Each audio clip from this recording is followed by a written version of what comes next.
My husband's brother, 35, his wife, 26, and two boys, preschooler and toddler, moved in with me and my husband, both 30, last month because they got evicted.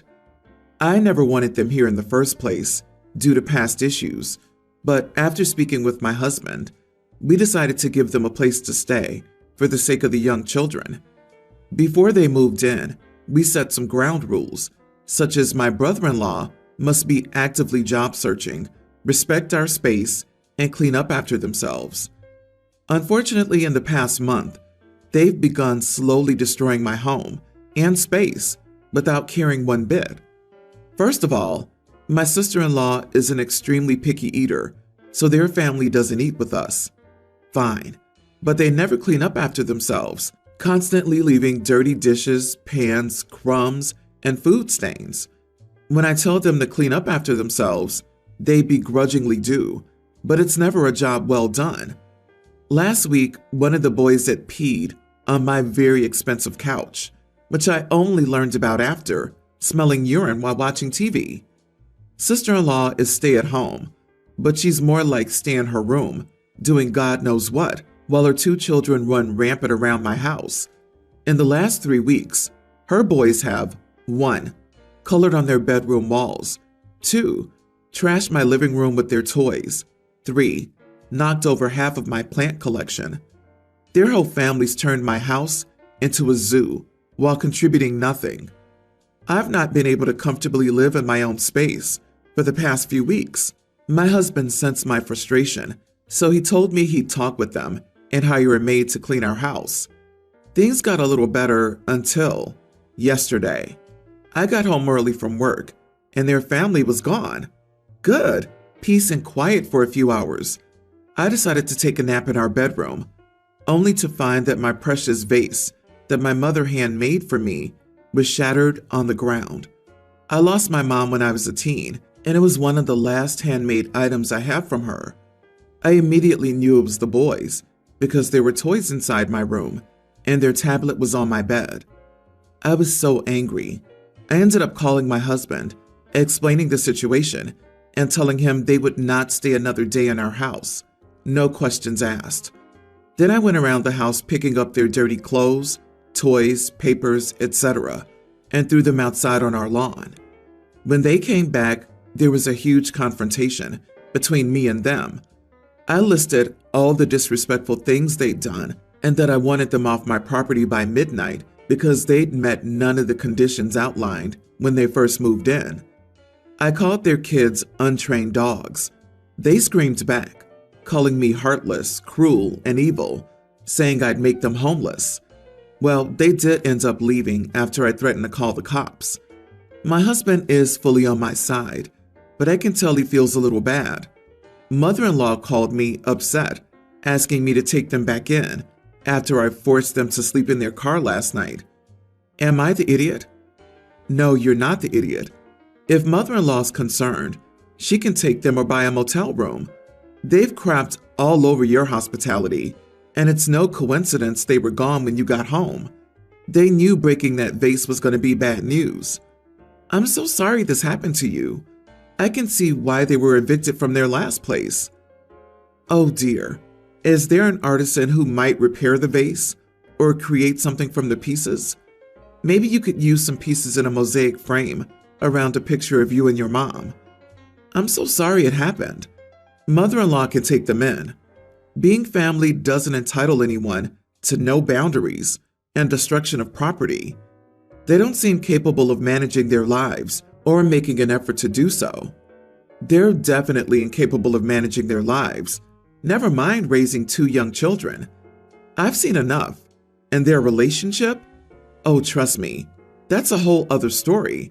They actually started dating when sister-in-law was only 19, but were on and off until 29-year-old brother-in-law knocked her up. She has her problems, but brother-in-law definitely took advantage of a vulnerable young woman.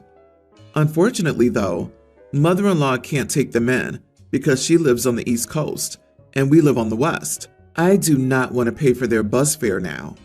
Also, mother-in-law is poor and lives in a 1-bedroom apartment my husband bought for her. 0 room for them. I definitely wish she could take them in, but it's very improbable. Mother-in-law's berating you after your husband bought her an apartment? The entitled brother didn't fall far from the tree. Maybe they thought if they made themselves unbearable, they'd get an apartment too. I actually feel sad for the sister-in-law. She probably became a mom when she wasn't ready for it at all. I wouldn't be surprised if your sister-in-law had been depressed for a long time. My friend Alice, 32 female, and her husband have been trying for a baby for about 3 years. I, 29 female, am child-free, but this has never caused a problem in my relationship with Alice. We would often joke about this difference, with me telling her stuff like she'll miss all the disposable income when she has kids, and her comparing my dog to a human kid. Neither of us got offended by this joking, and it was all in good fun. On Friday, Alice, a couple of other friends, and I went out to lunch, and Alice told us that she was 3 months pregnant. I jokingly said, "I'm so sorry. Let me know if you need a ride to the clinic." Alice flipped out and called me an insensitive witch. I told her that I was joking, but she wouldn't hear it, and she ended up leaving. She has yet to respond to my texts and calls ever since. Our other friends are staying out of it and don't want to give their opinions. I understand that my comment would come off as rude if I said it to a stranger, but Alice knows me, and this is how we joke with each other. Am I the idiot? You are the idiot. How old are you? Not everything is a joke. She's tried for a baby for years, and you couldn't give her a moment of earnest support and congratulations? FYI, if she struggled with infertility for 3 years and you didn't hear about this pregnancy until 3 months, she's likely had a loss or a chemical pregnancy you didn't know about. Even if that's not the case, she has almost certainly spent the last couple of months scared this pregnancy won't make it. Of all the jokes you could make, that one was the worst. Dude, I don't want kids. I've got a warped sense of humor, and even I think you're an idiot for that comment. They've been trying for 3 years. 3? That's a time when you're supposed to support and be happy for your friend, not make a lame joke. OP, you probably just lost a friend. She didn't joke. She was insensitive. She could have just mentioned, "Sorry you just lost your disposable income," or "Sorry for your future loss of sleep," or maybe, "When can I introduce the baby to my dog so they can have play dates? My puppy will have a cousin." Those are jokes. The other one was simply being oblivious and insensitive. There were so many sweet things she could have said that were supportive. When did we stop saying congratulations when friends get what they hope for? When was it decided that we could make cruel jokes to our friends because of banter? When did we collectively decide that others deserve to be crapped on because their perfectly legal and moral wants don't match our own? And can we get to a place where this doesn't happen? Please? Exactly. OP, you need to seriously work on yourself because what you did is not okay. How would you feel if the next time you talked about something your dog did that frustrated you, she said something like, "Well, that settles it. Time for euthanasia"? You wouldn't appreciate it. I think this friendship is over because you've proven that you're not supportive of her choice to be a parent. I, 27 male, am getting married in the fall to my fiance, 25 female, and we've decided that friends and family can bring their kids, since for the most part, the kids are well behaved and will be with the sitter for the night so the parents can enjoy the festivities. The only exception is my cousin Linda's daughter, Carrie. Linda's entitled and selfish, and she's made her daughter entitled and selfish.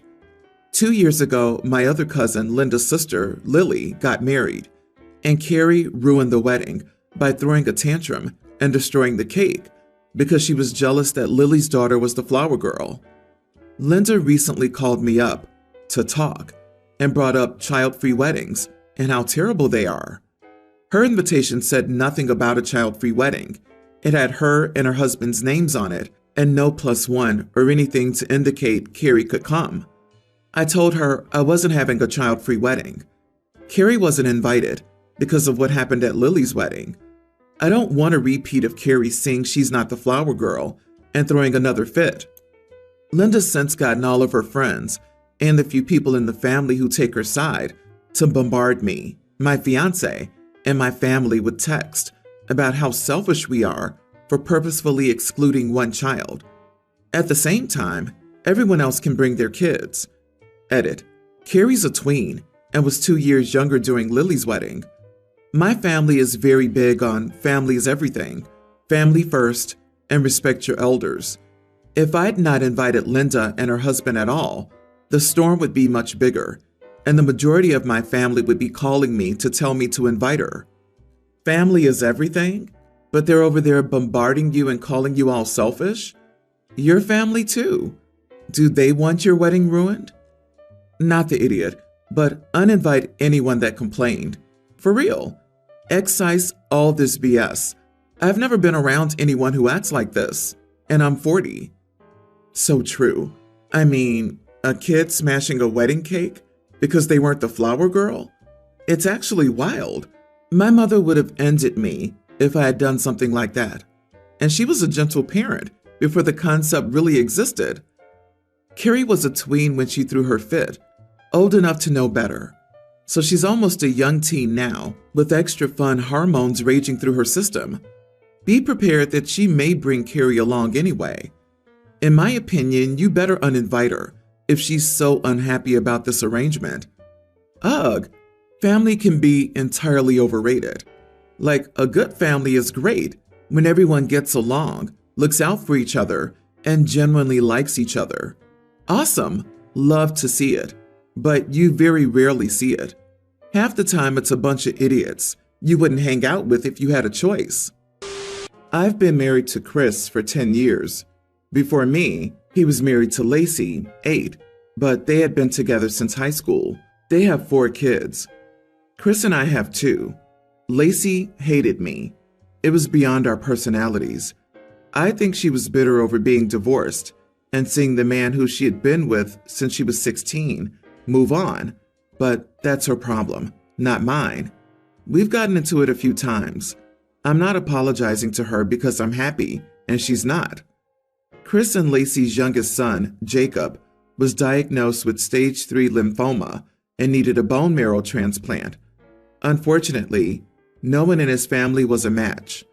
I also got tested and was a match. Lacey actually asked me if I was going to donate like I'm some kind of witch. Of course I donated, and Jacob is in remission as of this year and is your average young teen kid. Lacey has started to come around to me because she knows what I did for Jacob. That's her favorite son. It's bizarre to have her ask me how I'm doing or send me random flowers. The truth is that I don't want to be friends with her. The damage has been done between us, and my life is peaceful without her. I'd do what I did a million more times if I had to. No need to shower me with accolades. Just leave me alone. That's exactly what I told her. She told me that what I said was the most hurtful thing anyone has ever said or done to her. My husband said I should apologize, but I refuse to apologize for setting up boundaries with someone I can't stand.